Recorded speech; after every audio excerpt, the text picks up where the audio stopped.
Hi, everyone. Welcome back to the online lecture series, The Future of AI, Social and Cultural Aspects. We are happy to host Professor Dr. Klaus Wiegerling live here at the Institute. So thank you all for joining us here in person and online. The Future of AI lecture series brings international experts to discuss the philosophy of AI and post-digital aesthetics, cultural impacts of AI in art, non-human agency, AI-driven social transformations, and more generally, our coexistence with AI and the emerging technologies in all aspects of daily life. This series is organized by the Digital Society Lab of the Institute for Philosophy and Social Theory. My name is Jelena Buga. I'm here, I will be moderating the lecture, and I'm here on behalf of the Digital Society Lab at the Institute for Philosophy and Social Theory. Today's lecture is called Technical Autonomy and the Problem of Resistance, and the focus of the lecture is technical autonomy and its relation to resistance. Our guest, Professor Dr. Klaus Wiegerling, was a researcher at the Institute for Technology Assessment and Systems Analysis at Karlsruhe Institute of Technology until his retirement, and now he teaches at various universities.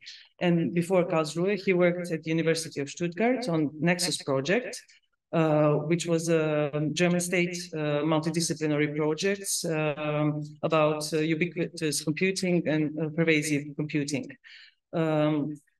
He's the author of Ethics of Media and Philosophy of Intelligent Worlds. And his last publication is the Ethical Assessments of Big Data. And apart from philosophy of technology, he's deeply researching phenomenology, philosophy of culture, and philosophy of media. And actually, Professor Wiegerling is not new at our institute. This is his fourth time visiting our institute. He was here in 2013, 15, 17, and now after 5 years, we are very happy to have you here. So please, the floor is yours. Thank you very much for the invitation and the warm welcome in Belgrade. First, I have to apologize for my poor English. Nevertheless, I hope that you will be able to follow my lecture, both in terms of content and in terms of pronunciation. I hope it's enough. Despite the current hype around dialogue systems like ChatGPT, the related question of technical autonomy is a more fundamental one for the philosophy of technology. While dialogue systems are a further development of existing informatics research lines, technical autonomy is an attribution that can lead to a further humiliation of man and has relevance for his self-understanding. The Copernican revolution catapulted man from the center of the universe. Darwin's theory of descent put the uniqueness of his ancestry into question. Freud's psychoanalysis said man was master of his inner world and brain researches the human will. And now humiliation is added, which in contradiction to the force grants autonomy to a human artifact. The humiliations stand for the objectification of man, the abolition of his special status, and unmasking of unappropriate self-attributions. Nevertheless, humiliations are by no means always sufficiently justified and must themselves be seen as an expression of a metaphysical unidentifiability.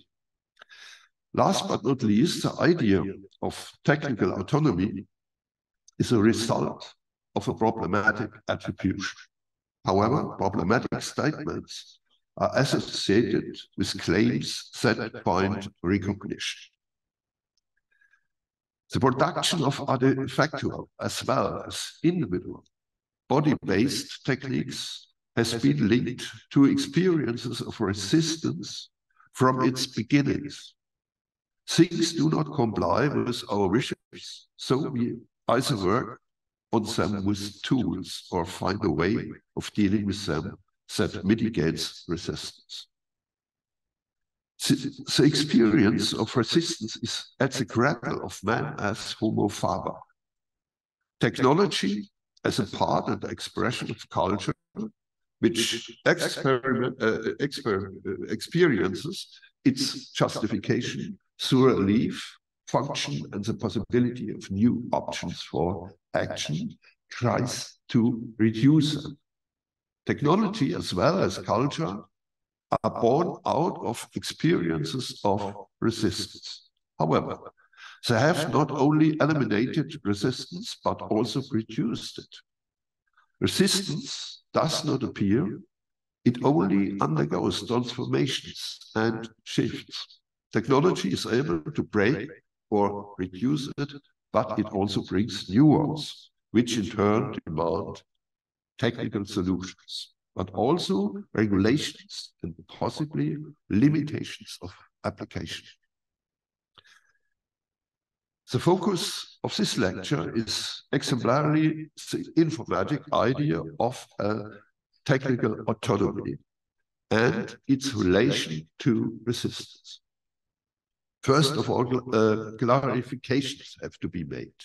First, what can be understood by technical autonomy? Second, what can be understood by resistance?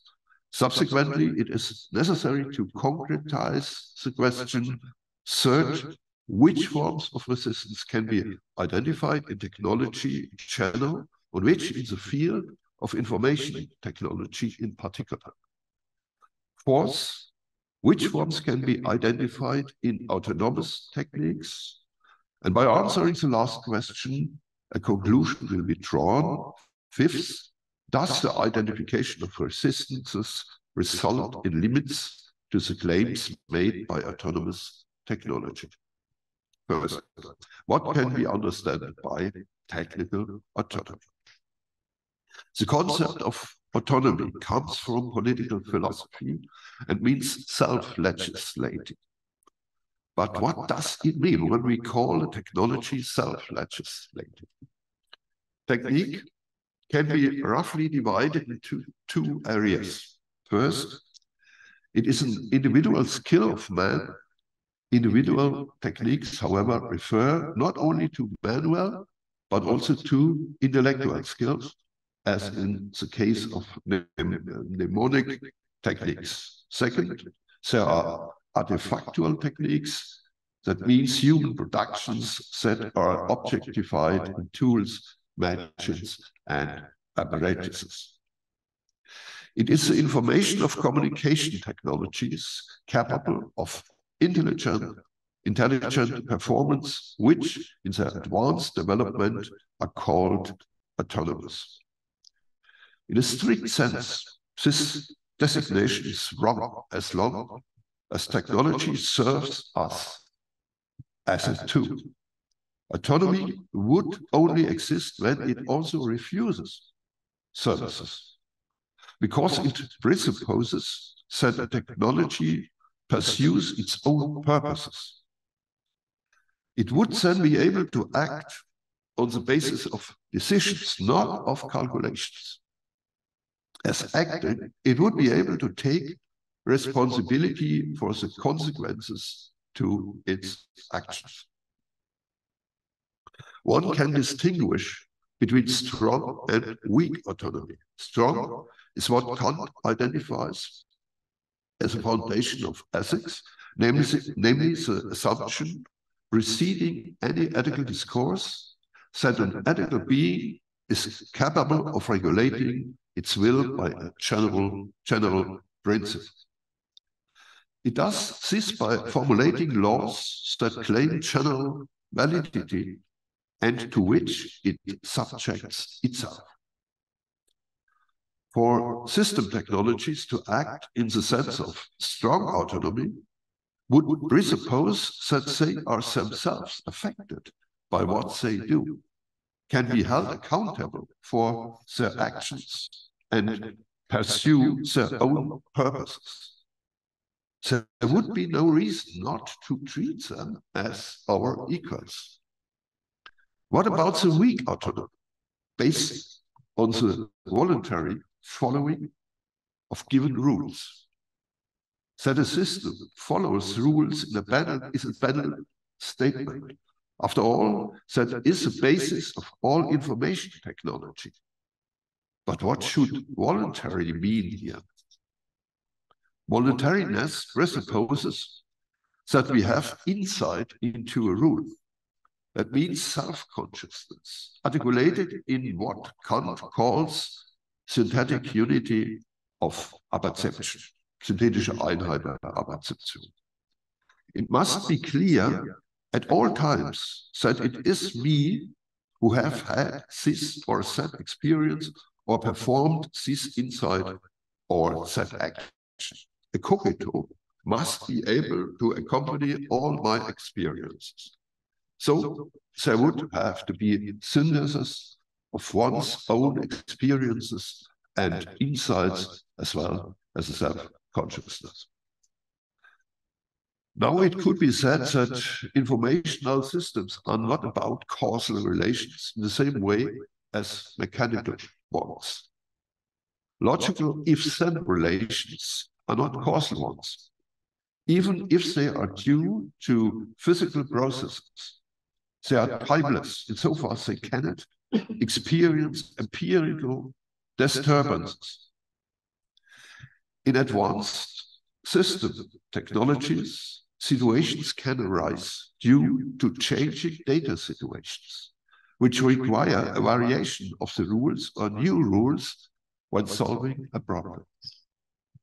Consider a computer game in which solutions can only be reached by changing levels. But does this change have anything to do with voluntariness and insight? In addition to the aforementioned insight into a rule, there is another proposition, the involuntariness of the action. We implement our will by doing something which we can also refrain from doing. But can a technology really refrain from doing something? Is there an alternative to an action? Informatic processes follow typical patterns. A system does not evaluate data based on a historical change. It may use different methods to solve a problem, but is unable to refrain from solving a problem because it is deemed unnecessary. Voluntary actions are decision-based. What is decision-based, however, is flawed. One who decides chooses. Those who choose exclude the possibility of action and may be held accountable for it. The last argument for the speech of technical autonomy would be the reference that there is no complete autonomy, also with humans. But this argument does not fit Kant's concept of autonomy. Kant pointed out that man is a citizen of two worlds. That means, on the one hand, he is determined as a natural and social being, but on the other hand, he has a share in the nominal world of ideas and can initiate new causal theories at any time. And this is exactly the crucial point of his concept of autonomy. The fact that we are disposed beings in the natural as well as in the historical sense does not mean that we are absorbed in this determinism. After all, we are also oriented in our actions by ideas such as justice, freedom, equity, and so on. Kant never assumed an absolute autonomy of man but the possibility to transcend determinacy. And it is precisely the ability to realize ideas in a concrete situation that constitutes the special dignity of the human being. Also, social or psychological interpretations of actions do not explain the situational decision of an acting person. It means the abortion of deliberation and the action against one's own desires, dispositions, and imprints. Let us assume that autonomous technology is characterized by the fact that it can act without an explicit control. Autonomy is an attribution that has effects. It promises relief, which can turn into incapacitation if competencies are lost. The dialectic of relief and incapacitation characterizes autonomously acting technologies. The idea of autonomy has been aimed at from the very beginnings of information technology. The transition from automation to technical autonomy in the aforementioned definition is technically a continuous one. Automation processes should not only take place on explicit instruction, but should be autonomous by a technology adapted to life situations. Autonomous technology, in the sense of independently acting technology, has a potential to relieve, but also to incapacitate us if we leave life decisions to it. We have become used to systems acting in the background to organize our life. With system use comes the promise that support will be compatible with the general interests of society. Advanced system technologies should be set up according to socially acceptable and lawful criteria. A reason matching would then align my interests with others and general interests. The second question, what can be understood by resistance? The idea of resistance appears without becoming an independent theory in philosophy since the 18th century in different variations. In the context of the bodily, vital experience of the external world, the discourse as evidence of its existence reached the zenith around 1900, but is also used in the development of value theories. In psychological contexts, it initially receives only indirect attention. In logical contexts, practically not. However, it acquires significance in social contexts, as in the analysis of institutions. Molno expands the discourse by giving the concept of correlative complement in the notion of Widerhalt, German Widerstand, Widerhalt, which means that there is a correlative experience to the experience of resistance and is articulated, for example, in mother's hand, which hold the child that it cannot fall. The concept of Widerständigkeit in contrast zu Widerstand or resistance indicates a higher level of the problem view. The term brings together different ways of experiencing resistances and identifies it as a transcendental philosophical concept, which asks for the conditions of possibility. It is not object referential, it is rather a concept of reflection that thematizes the relation we take to things and facts, other persons, and ourselves. It does not qualify a thing, but characterizes an essential aspect in our relationship to things, facts, and persons. Widerständigkeit can be experienced, also not necessarily in a representational way. It articulates itself in an insufficiency, is parousia without being present in the way of a phenomenally given and qualifiable thing. Because Widerständigkeit refers to relations, it has a positioning function.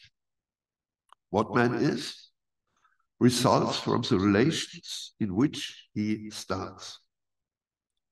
These are articulated not least in the way of historical dispositions and a reaching out to the future. To experience Widerständigkeit means at the same time to experience one's position in the world. It is not the only but an indispensable moment of reality. There is no experience of reality without an experience of Widerständigkeit. Reality is what ultimately eludes my individual will to form or construct. To mark the difference, I will use now Widerständigkeit if a higher level meaning is intended explicitly. Making resistance invisible and circumnavigate it, which is intended in information technology concepts such as ubiquitous computing, is accompanied by a loss of reality and even psychopathological findings when levels of reality can no longer be distinguished. The experience of Widerständigkeit is a preposition for self-awareness and the formation of competencies. It means also for the fact that the human being learns and determines himself as a learning being. Self-experience depends on experience of resistance. I am the one who, in Fichte's diction, experiences and resists the resistance of the non-ego. And even in my bodily existence, I experience in illness that it is not entirely under my control. The value of things and people depends essentially on the resistance they offer. The idea of dignity as an end in itself, Widerständigkeit to the merely typological and the possibility of being subjected to a calculus is articulated. Widerständigkeit slows down the human will, but it is more than a moment that breaks or inhibits our will. It is a constitutive moment of every cognition and theoretical consideration without which all things would be equated and without cognitive value. Equally ordered things without gravitations would be an unrecognizable noise, disposing articulations and disarticulations, but as such, not perceptible, not qualifiable, only disordered data flow. Only through Widerständigkeit can it be assessed as a disposition. The concept of Widerständigkeit used here has intersections with the concept of resilience. But there is no congruence. The focus of the discourse on Widerständigkeit has been primarily on the ontological and epistemological meaning of the term. The current social, psychological use of resilience is connectable to the classical understanding of tolerance. The Latin term tolerantia primarily referred to the legionaries' ability to suffer or endure hardships, injuries, and psychic stresses in order to remain capable of acting.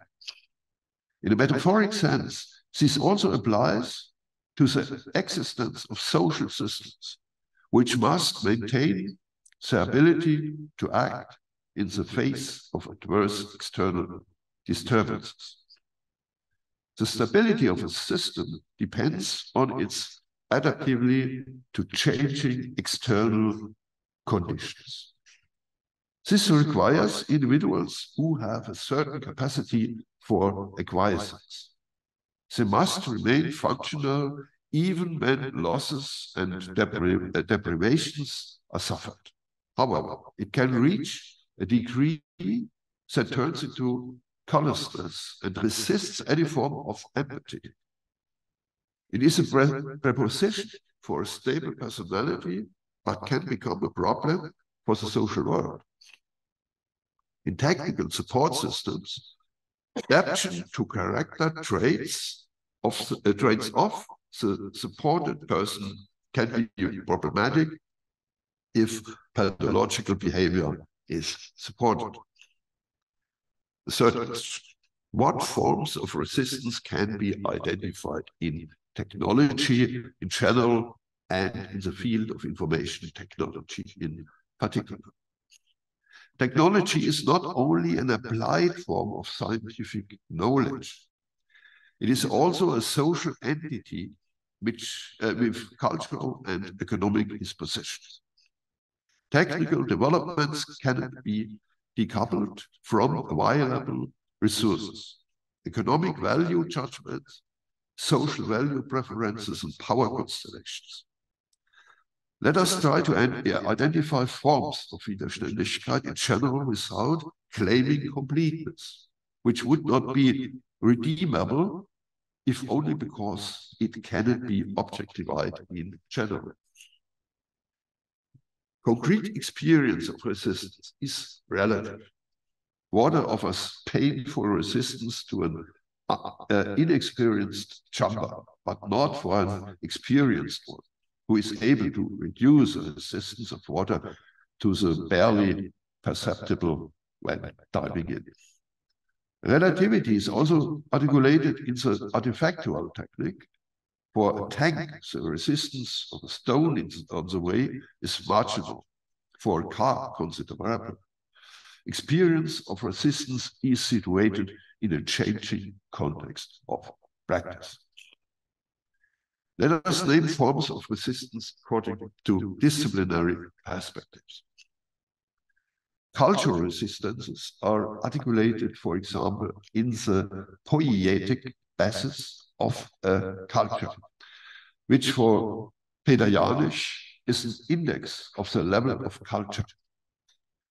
Poietic is derived from the Greek term poiesis and means production. Cultural resistances are expressed in the lack of material and intellectual resources for the development of technologies. There is, as the Erlangen School has shown, a logical order of technical developments. You cannot invent the car before the wheel. Cultural resistance is also expressed in positions of acceptance.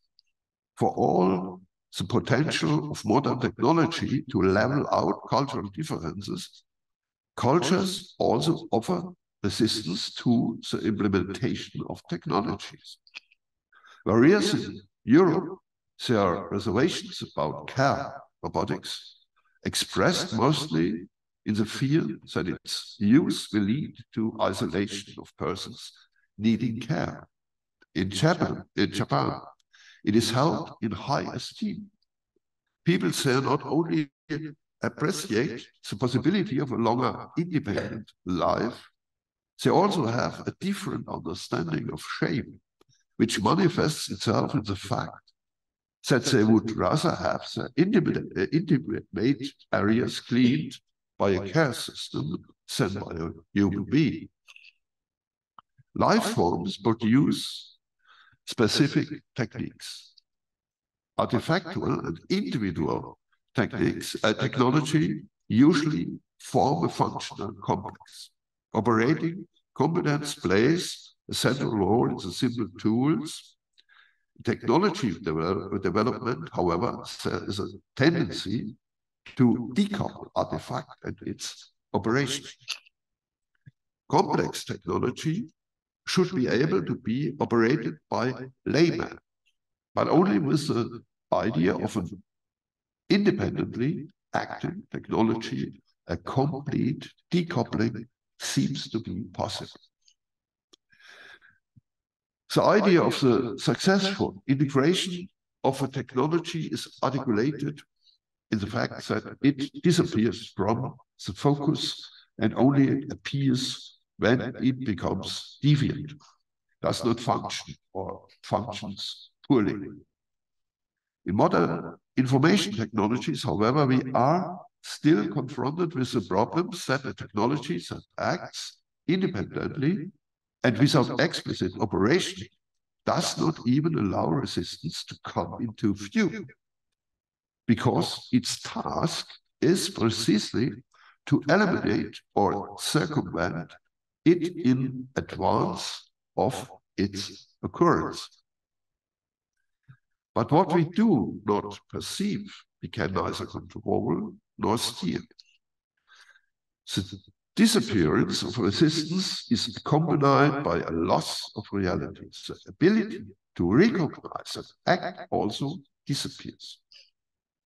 Incapacitation and disempowerment take place. Loss of resistance does not lead us into a realm of freedom, but into a land of milk and honey in which our participation is no longer required. Economic resistance concerns the efficiency of technical applications. Technologies can fail to achieve their intended economic purpose if their provision and operation incur higher costs than the hoped-for economic benefit. It is the end-means relationship that comes into view and under economic preferences. If the relief entails additional economic burdens, the deployment of the technology is inefficient. Resistance within the technology shows itself, for example, in material fatigue. There may be heat development that one material can withstand and another cannot. Incompatibilities often show up with a delay. We can talk about external resistances when environmental factors such as humidity, heat, vibration affect the technology and possibly render it unusable. The functionality of quantum computers, for example, depends on a vibration-free stand. Overcoming internal resistance is a subject of engineering science. Resistance in craft techniques or intellectual techniques depends on organic functionalities that may be disturbed due to accidents or diseases. Let us focus general forms of resistance under two philosophical perspectives. Epistemological resistance occurs when measuring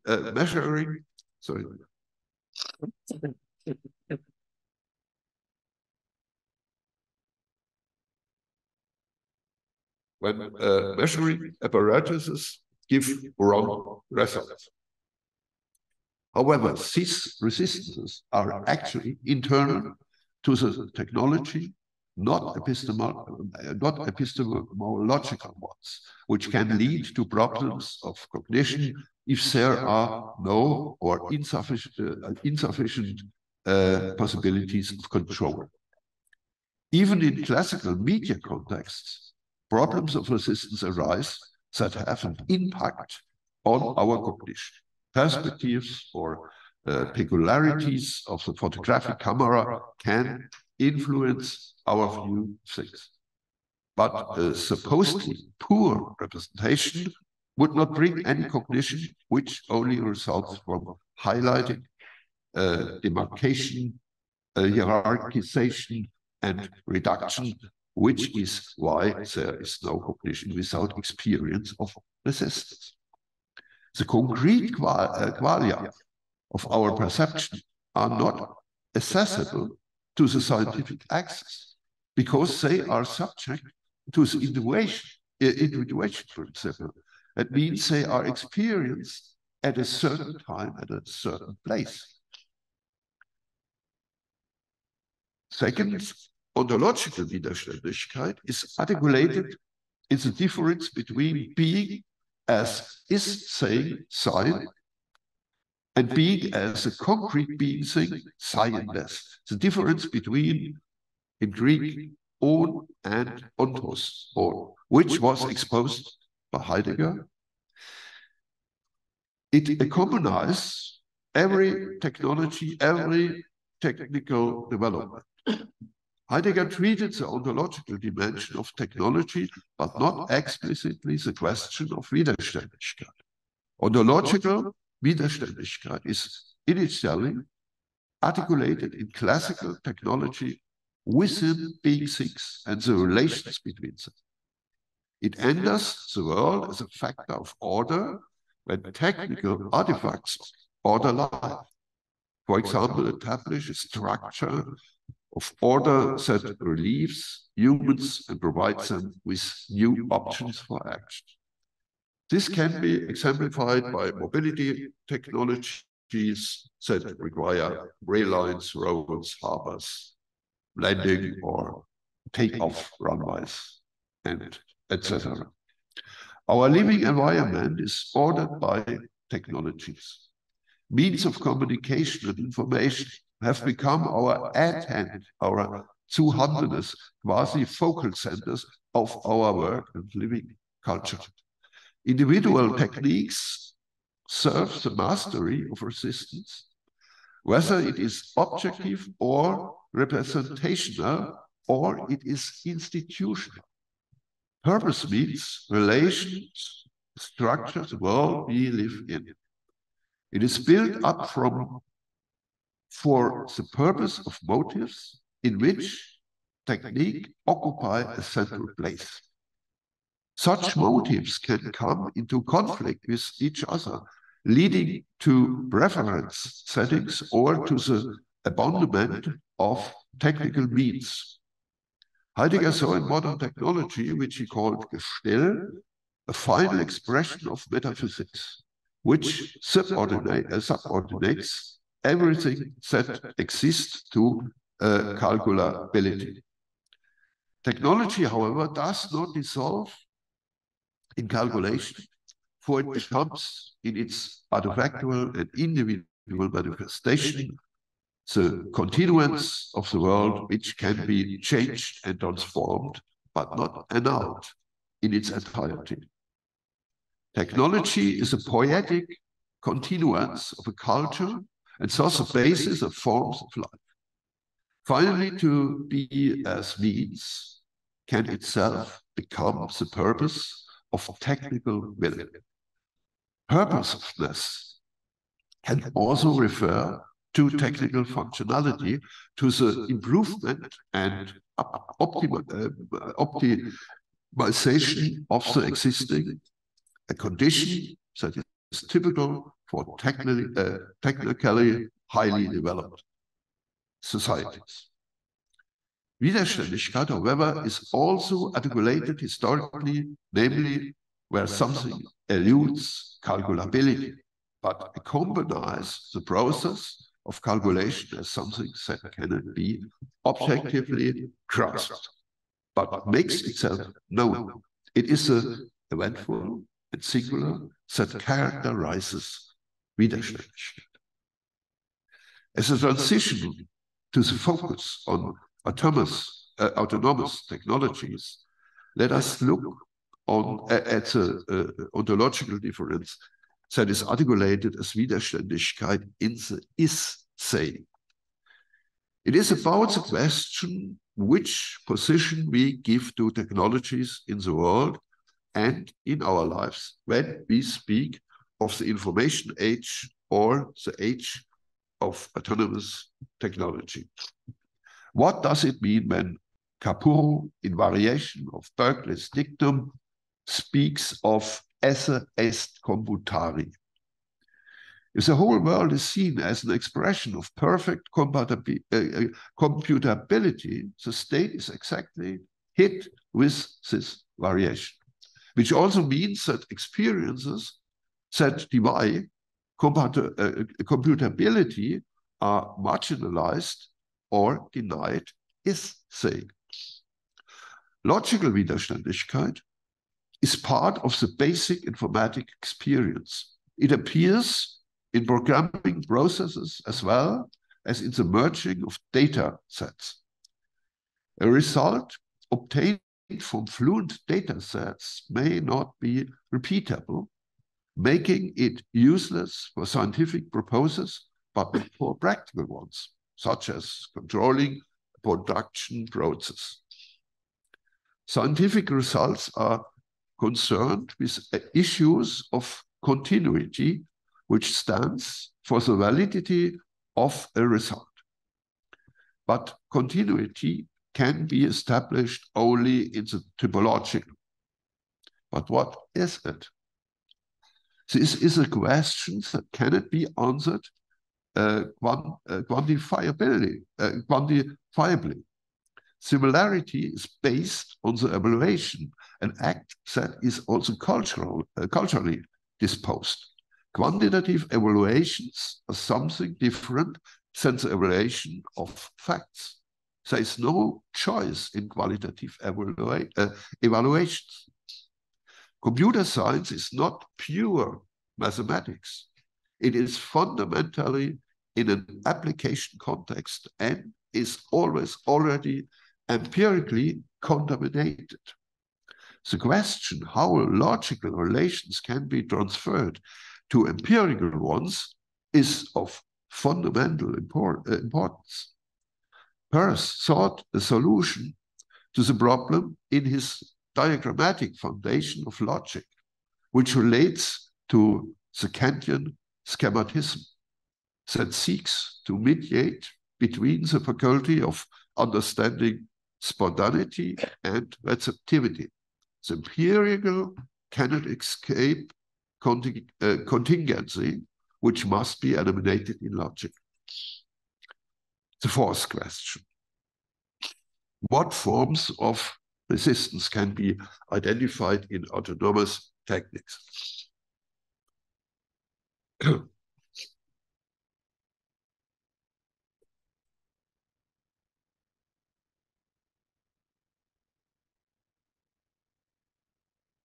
Autonomous techniques are information technologies, only on the level of a technology which has a share in mental organization, control, and cognition processes, can the idea of autonomy arise.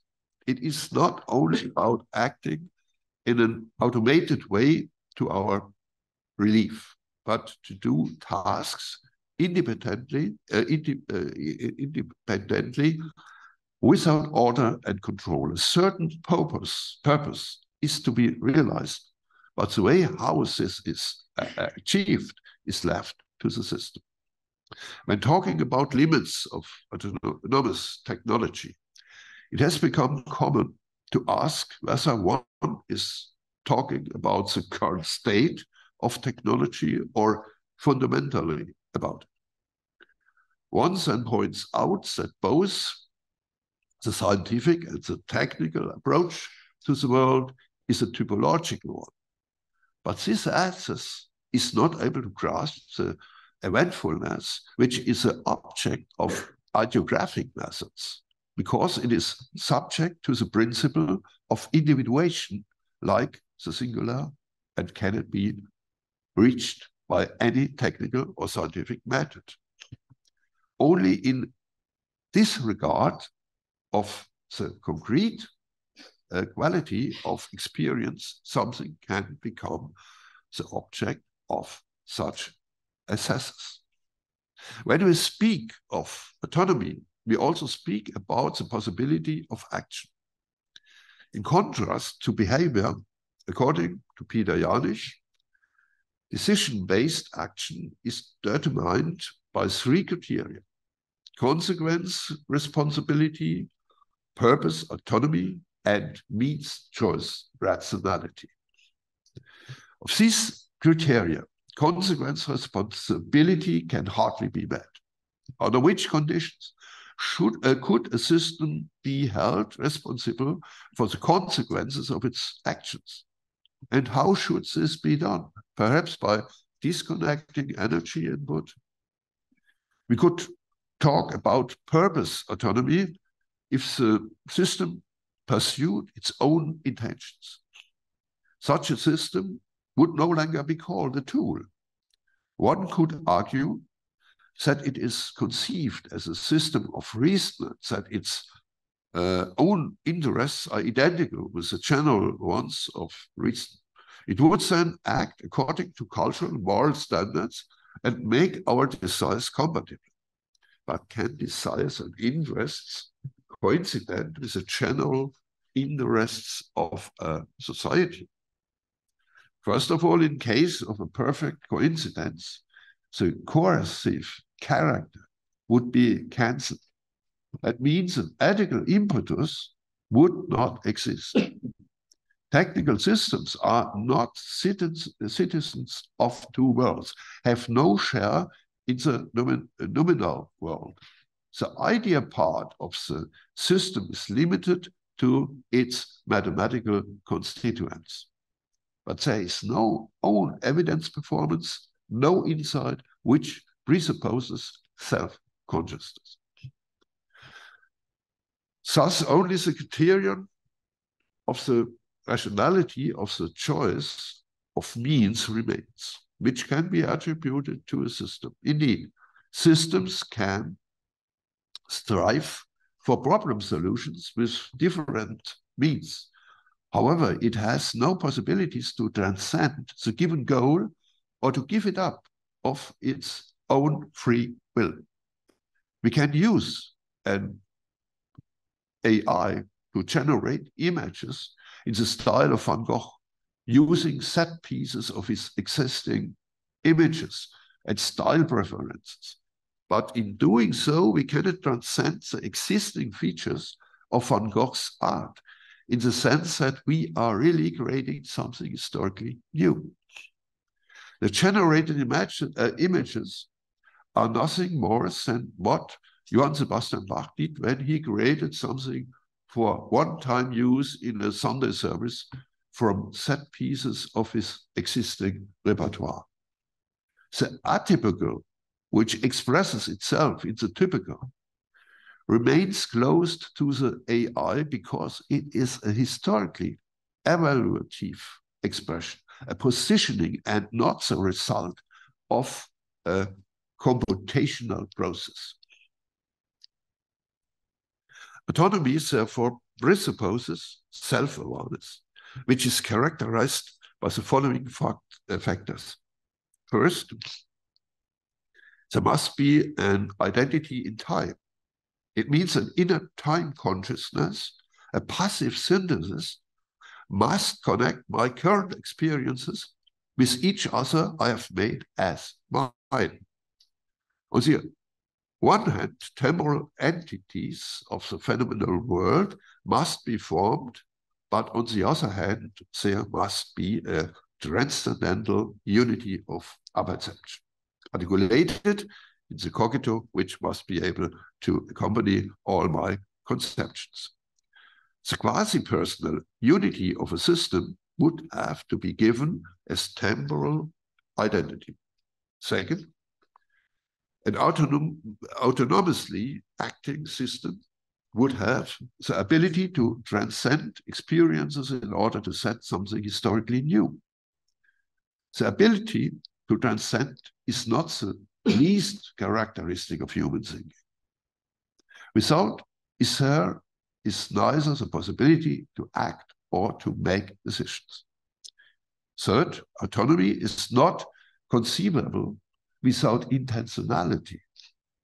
First, it is about what transcends inwardness and what Brentano called mental inexistence, with which intentionality is located in the immanence of consciousness, but as something that refers to transcendentness of consciousness. But then also internal intentionalities are meant, directednesses to phenomena immanent to consciousness. For instance, when we hear a melody that is something different from what physically or physiologically just afflicts our ear. Internal intentionalities as a condition for synthesizing performances. Intentionality finally means, as Husserl pointed out, tenseness for something that is not yet realized, or, as in the case of the striving for knowledge, has not yet experienced fulfillment.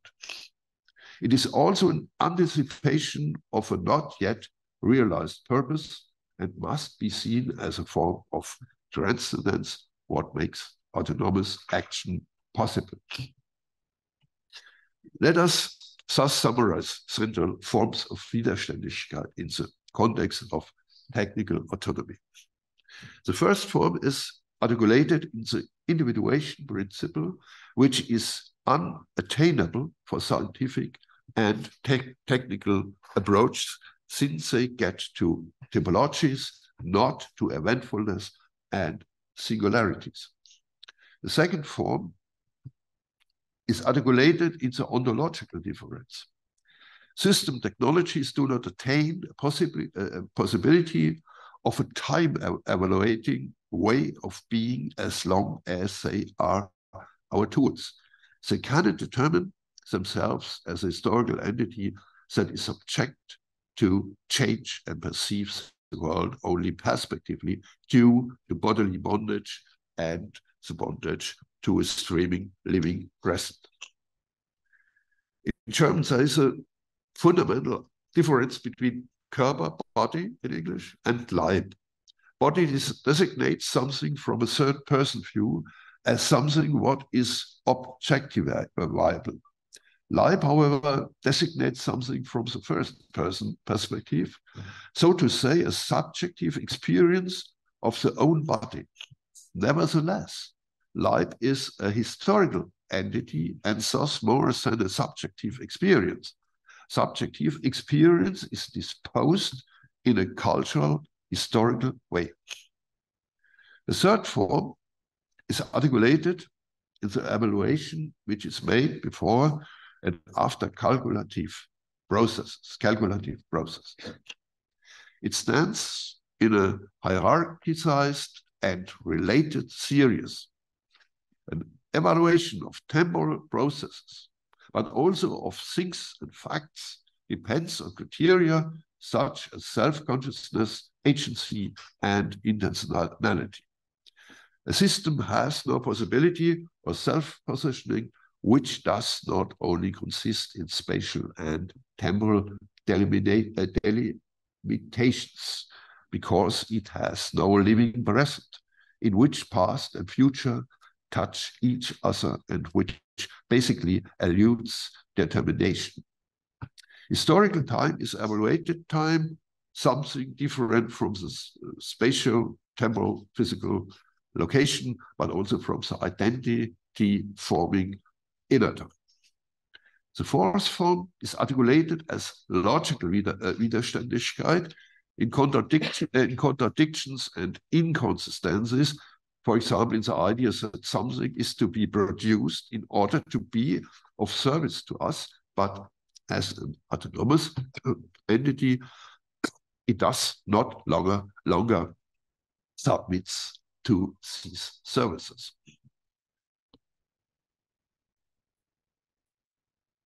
The fifth form is a resistance of nature. Autonomous systems cannot reach Plessner's first anthropological basic law of natural artificiality. Even if the hardware is subject to an aging process, this process is not comparable to a set of biological organisms. Biological material is not controllable in the same way as physical material. Living organisms are changeable, vulnerable, and mortal. The sixth, the last form, is articulated as immediacy. Plessner's second anthropological basic law of mediated immediacy cannot be stated by a system technology because it lacks the sense of immediacy and presence. In short, the unity point of experience, which points beyond the now. It remains in the mediatedness. The future and the past can only be grasped typologically and in perspective and can never be fully calculated. The actual state of Laplace demon can never be completely determined because only with finitely many data can be calculated. Every recognizing access to the world is preceded by disarticulations. To the captured corresponds not captured data. Moreover, systems lack the historical mood, the sense for the re-evaluation of data as well as the burden of the present by the past.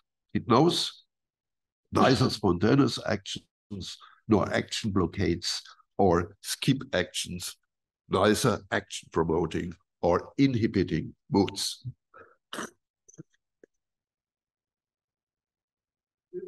Last point, thus the identification of resistances result in limits to the claims that autonomous technology can make. Limiting claims to validity, not least those made in the sciences, are a central task of philosophy. With respect to technical developments that are of economic interests, claims of validity are to a considerable extent bills of exchange on the future that have to be treated differently than scientific ones.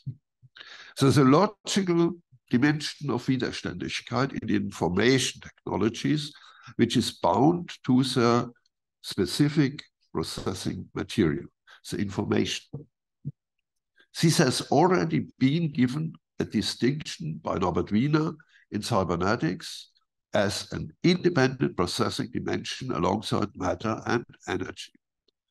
Also, it is not independent of physical processes. It marks its own level of Widerständigkeit, which cannot be treated in terms of physical causality. Logical Widerständigkeit are violations of axiomatic conditions of a system. We can assign to this sphere also mediation problems between experience and logical calculus if information sets cannot be connected with each other, respectively fit to the calculus operations. Basically, intentionality in and historical time experience, as well as eventfulness and singularity, are dimensions of Widerständigkeit, which oppose autonomy in a strong as well as in a weak sense. In the strong sense, because this marks the limits of a quasi-human system technology which has stripped off its toolness and can no longer be seen solely under the end-means relation. Even with weak autonomy, forms of Widerständigkeit articulated. The autonomy of the system is not based on decisions, but on statistical evaluations of data. Man is essentially determined by what he is able to produce. The fact that the manufactured outstrips him in many areas has become the central topos when we talk about autonomous systems. We are dealing with a technology that not only surpasses man in precision, performance, and efficiency, but is even supposed to free him from an often agonizing pressure to make decisions. Our desires and actions are to become compatible with the standards of society. Autonomous systems would thus be seen as reasoning machines that provide mediation services with overall societal premises, legal situations, and assumptions of equity. It means that strike a balance between individual and general interests. The idea that the individual is capable of acting on the basis of a generally valid principle, such as a categorical imperative even against his own inclinations and desires, would then be delegated to a technology. The mediation would probably take place in a gentle form, leaving us with the illusion that our special interests played a role in system support. The idea of a decision-based, self-guided life would fall by the wayside. However, rules which a system is supposed to apply are by no means always appropriate to a situation of action. Since situational implementation depends on cultural preferences and dispositions of the one who is supposed to act. A total acquiescence to the system decision may relieve us, but a total acquiescence and subordination to a reasoning machine would be at the expense of situational implementation. For reason machines, situational implementations of rules are insurmountable Widerständigkeit because they reduce complex contexts to typical forms. They do not arrive at situational prudence in the sense of Aristotle's phronesis. Autonomous technology represents a new level of human degradation because it has a potential to incapacitate. It is able to lead us into a land of milk and honey, where life becomes easy, because we do not have to lead it anymore and experiences of resistance are lost. The more man relieves himself, the fewer possibilities of action he has. The way to the land of milk and honey is not through decision-based actions, but through liberation from having to make decisions. In the future, man will understand himself in a compound with his products, in which an independently acting technology will play an essential role. Heidegger's foursome of heaven, earth, mortals, and the divine will be supplemented by the things produced by mortals, which are obviously equal to them. However, even an adaptive and independently acting technology will offer Widerständigkeit, which ultimately fails because of its singularity and eventfulness, which, like our death, eludes a typical grasp. Thank you very much.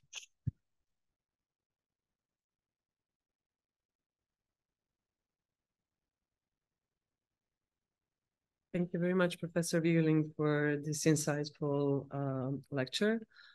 I would now like to open the discussion, both with the in-person audience and those online. So are there any questions?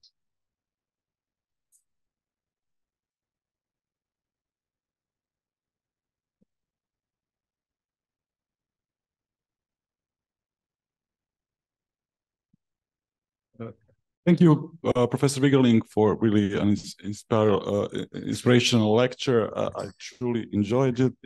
I just have a small question pertaining to the issue of social resistance to autonomous systems.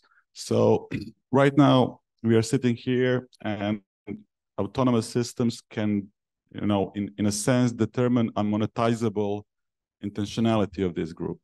So if we tried to construe some kind of intentionality, it would be permeated by the fact that this monetizable, compatible with capitalism type of aggregating real events that came through our agency is in a sense a great, how to say it, a great, it forces a great opposition to true forms of resistance to autonomous systems. So what my question in essence is, if it makes sense, is how to be together, how to act collectively without being, in a sense, co-opted with this autonomous way of incorporating us into a network. So that's the main issue. I hope that I made it clear. Thank you once again. Yeah, I hope I understand your question. I think your question is a question which role plays institutions in the widest sense for an individual which like to live in an autonomous way. Maybe there are scientists say autonomy is an illusion, but it's another question. Your question intends relation between institution and individual, and the limits of autonomous autonomy. I think autonomy needs something like resistance to make explicit his special, I would say, special or own individual expressions. There is no individual living, no autonomous living without experience resistance. Existence is, so to say, a constitutional moment of autonomous living in a social way, a social context. I don't believe it's a kind of dialectic. You can't be autonomous or free without perceiving resistance in an institutional way, but also you look to small children in the way they have to get a feeling for their own body, and you can look to small boys and girls, and they need in the first phase of growing a sense for their own body with insurances and things like that. But it's necessary to feel their own body. It's not only so to say. It's not only a social aspect. It is an aspect in getting older, so to say. Yeah. Now we have one more question here. May I have one more question related to the social aspect of technology, maybe in a way continuing the previous topic. My question is built around the way to resist technology again socially, but in the form of utilizing some restricted set of outdated maybe technologies, which is quite common these days. For example, my example is from the United States, the Amish community, the religious denomination, which uses only particular set of technologies, for example, electricity without being connected to the networks, or well, some outdated technology to for transportation and construction. But this denomination, this community is growing fast. It's like they flourish economically. They have increase in population like twice in the 2 times in the recent 20 years. So can it be a kind of manifestation, social manifestation of resistance in a form of religion, in a form of traditional, keeping the traditional lifestyle? Thank you. Yeah, it's a good example. Yes, I think resistance is a constitutional moment for orientation. Too, orientation in a metaphor, as a metaphor. You need to describe how a person orients in life, in a bodily sense, but always in societal sense, in a religious sense. I think it's the same answer like the last one, which I will give. Especially in your example from the Amish people, is a group which like to make their own life hard, and yeah, but it's a form to feel, to get a sense for the hardness of living, and a sense for coming back to their own soul, so to say. It's a religious group, and you can find such processes in many religions.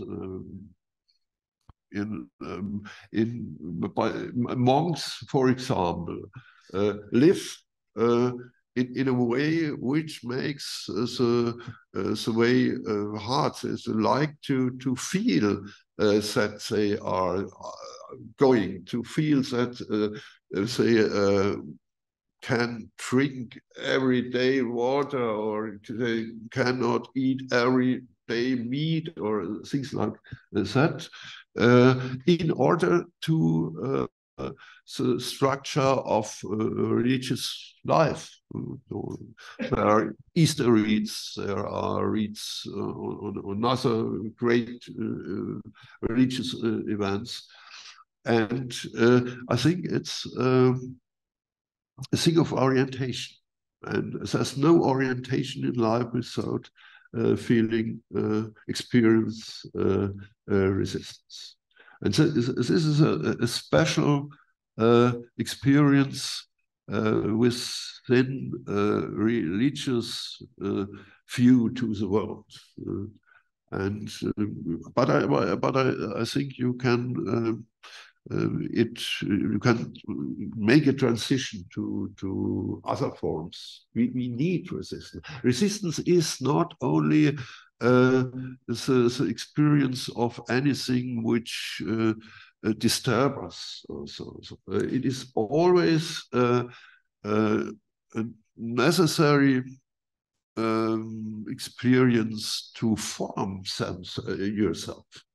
Yeah, to build your singularity in the world, in a orientating way, and so you have another question.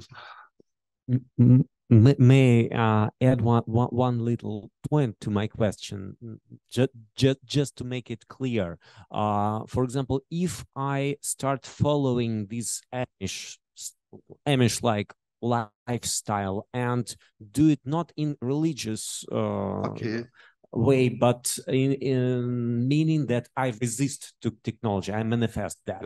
But I use their approach and their techniques to resist the technology like an individual.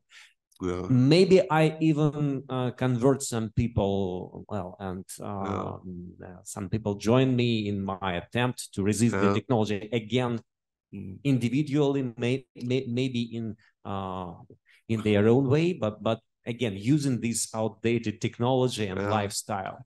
Yeah. Will it be the case then? What was the last? Will it be the case of resistance then? Yeah. If I do it intentionally. Yeah. Yeah. Yeah. Okay. Example.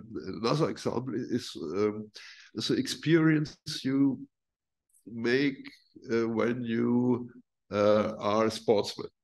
You come to your limits, and it's an aim to come to your limits. For example, when you make a marathon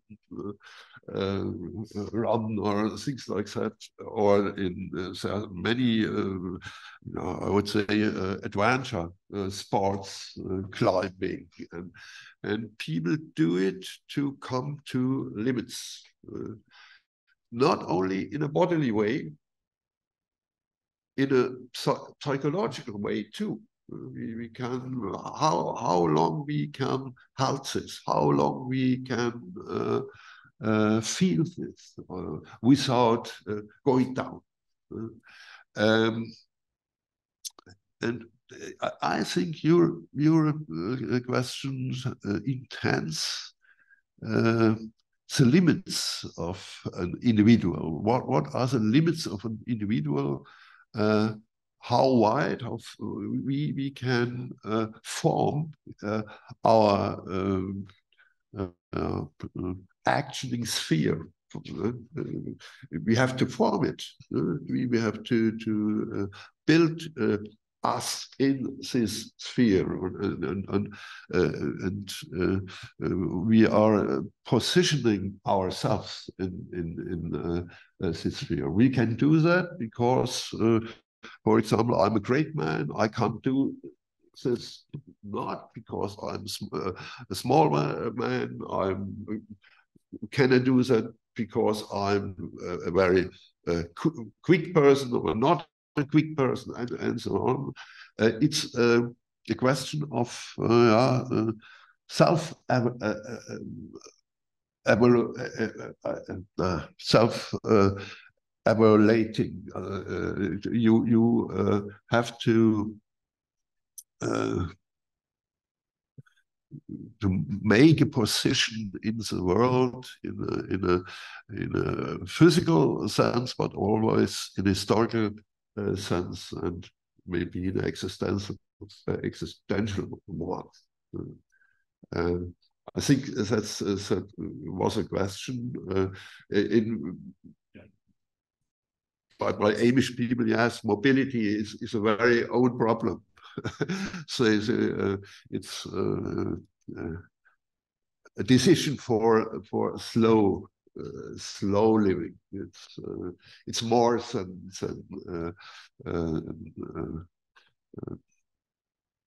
decision for a special mobility way. It's a decision for we live in a slow way.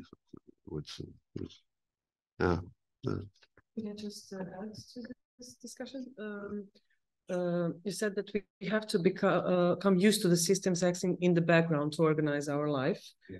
I would suppose that this would be a problem of seamlessness that Mikhail actually gave a lecture about seamlessness of technology, that when it becomes invisible, we are not aware of it, we don't see it, and we don't act on it. So the resistance in technology, just you spoke about, is basically the glitches in technology that we have to actually pay attention, be more aware and cognizant of it. But once as we create technology, in this interaction with it, it also creates us. So it's kind of, and as you said, what man is results from the relations in which he stands. And we are deeply in the relations with our technology. They have become our extensions, but also, as Shelley Jekyll said, the architects even of our intimacies. So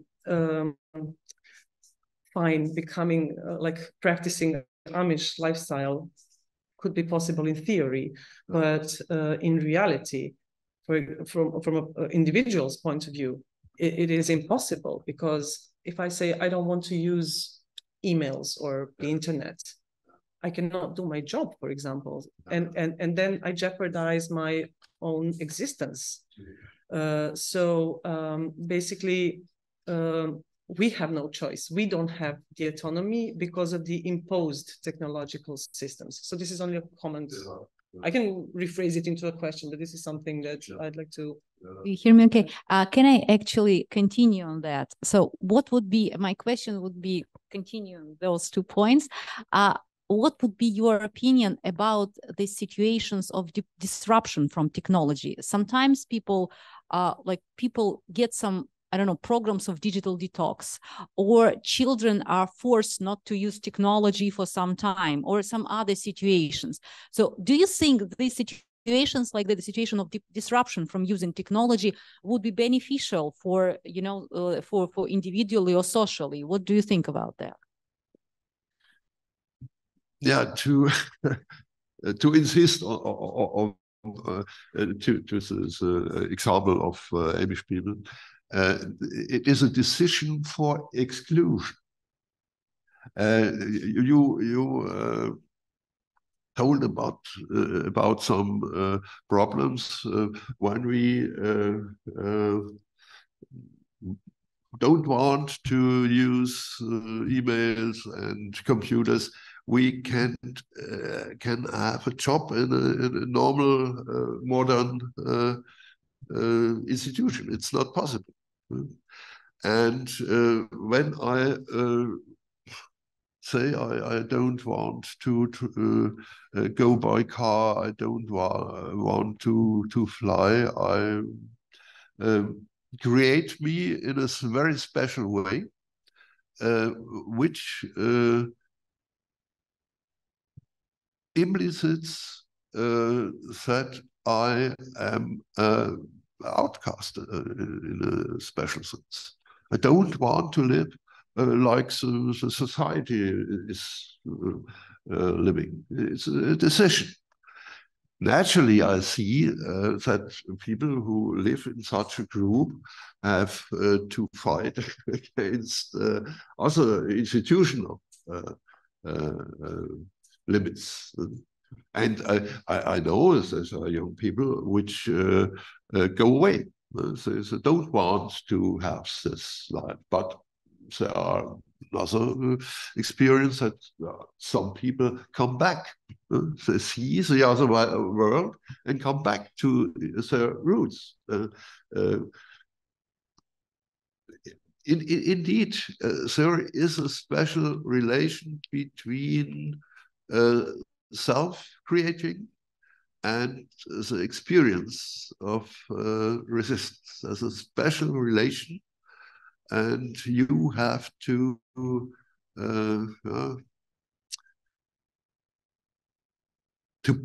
make preferences with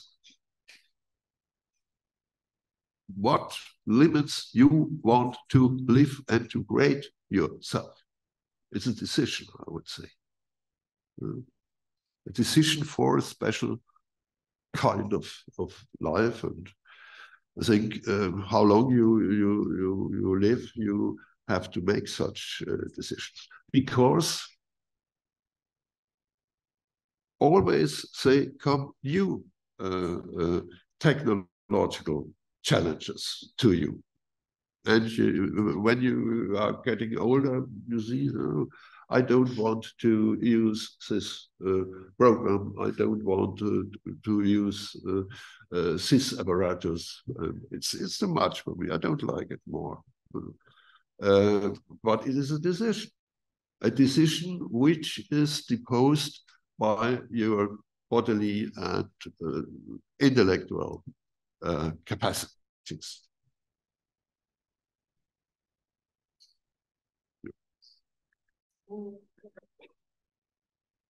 I would like to go to your conclusion, where you say that, if I understood correctly, that we are moving in the direction of autonomous systems taking over decisions from us, creating a land of milk and honey, but where we wouldn't have the power to decide, where we would be just living the lives that systems organized for us. I would like to question this conclusion a bit in the following way. I can envisage these systems taking over important areas of human life, social life, like, for example, medicine, agriculture, traffic, and so on and so on. But it's hard for me to envisage these systems taking over politics or lawmaking or law-giving activities. So in that sense, I think maybe, I don't know if you agree or disagree with this, one of the most important areas of decision making should remain in our control. Yes, no, there's a problem. I think politics is a kind of conversation. You have to deal with other persons on national sovereignty, on social impacts in the society, on supporting the health system, and so on. It's not a possibility given which make decisions in a technical, efficient way. For example, in the health area, systems should make the handling, the action inside the health system in a way that optimize the things, make it, they should make things cheaper, they should make the processes to get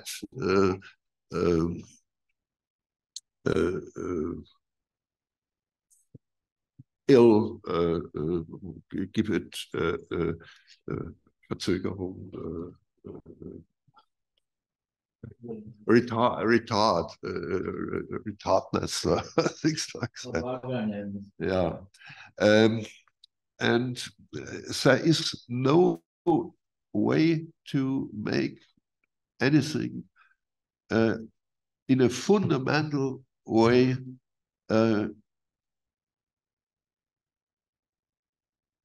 not new. It's no possibility. A system make a situation which is given better. The word is optimizing a situation. But maybe you see it's not the way to optimize the given things, sondern to change the given things. There are many fields which is necessary to say, no, we do it in a new way, a completely new way. But this is not made by system technologies. It is how I said, it is there's only one way to discuss, to have discussions on new things, on new ways to solve problems, and things like that. And this is the crucial point in a historical way to live, to make things in a new way, to change institutions, to change, not to optimize them. And this cannot done by, I would say, technological systems.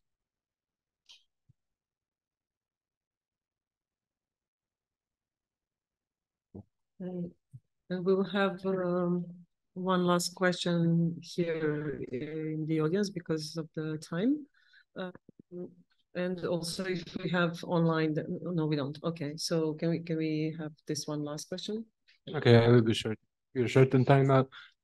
Go further just because as far as I understand, the problem is because we lose sense of reality. We could lose sense of reality toward the things we delegated to autonomous computational system in a terms of horizon of possibility.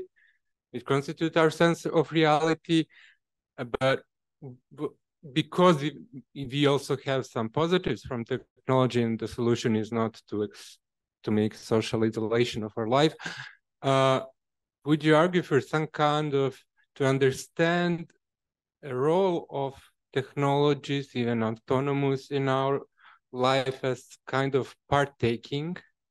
So even autonomous technologies, we could understand. Okay, I'm writing email, and I will let autonomous technological tools to partake in me writing emails, but I never let them to write my email on their own. I always aware that I want to keep my communication, email communication, my own communication, in which I hold part of my responsibilities and resistant inside and regulating, in this case, communication with other person. Would that be? When we look to the actual discussions on dialogue systems, there's often not a view to the special functions of such systems, and they work in a statistic way. For example, when you want a paper to actual physical problems, the system looks to different papers and make own paper, and the things which are citated mostly are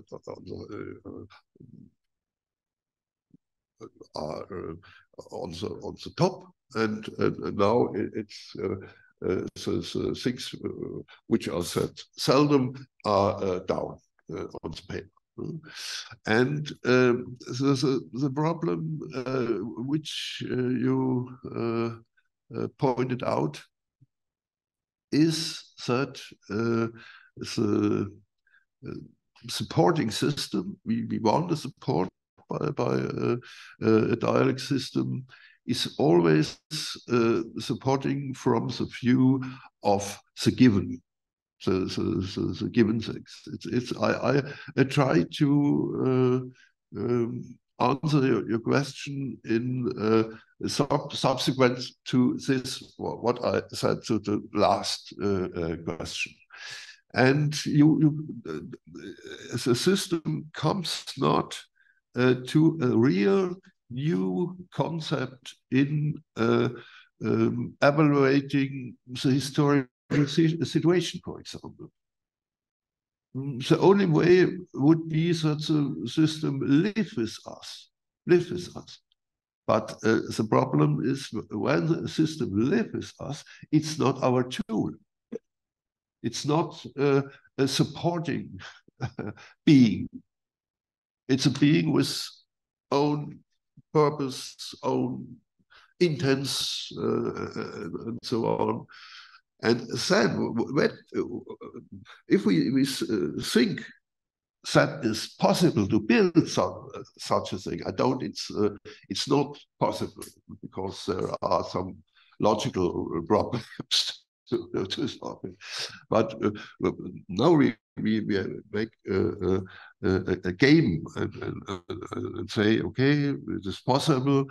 Then we have the problem that our constructions are not more our tools. And I don't know what should be the effect to live with such things. Don't know, no idea. I think we have to hold technique as a support, as a tool, and when we think it was fine to have a person-like, a human-like, quasi-human artifact. We have no benefit from it, I believe. I hope it's the right intention to answer your question. Okay. Thank you so much again. Thank you all for joining us. We will have, in this last part of the online lecture series, The Future of AI, we will have 3 more lectures coming in November and December. So please follow us on our website and on our institute's social networks. We will be announcing those soon. Thank you very much again.